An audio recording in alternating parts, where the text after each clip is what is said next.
For the last 10 days, 2 weeks, I've been receiving regular emails from my constituents who work at Dundee University. And those emails are full of pain, frustration about the uncertainty that's been lasting for the last 2 years almost now. The cloud has been hanging over their heads for far, far too long, and it's been intolerable. And I have been working with them to find solutions. But the announcement this week was wholly predictable. I knew about it.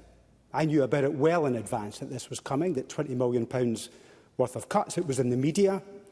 So I was surprised when the government were surprised that this was being announced.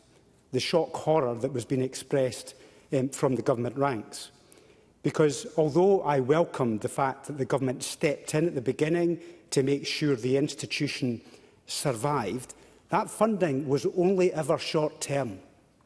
And there was nobody I could hear was expressing new sources of income with margin that would allow for cross-subsidy for the areas that required the extra support.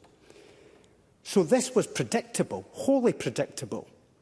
So instead of the government complaining, they should come up with solutions. And so far I've heard nothing. I've heard a lot of heat, but I've heard absolutely nothing.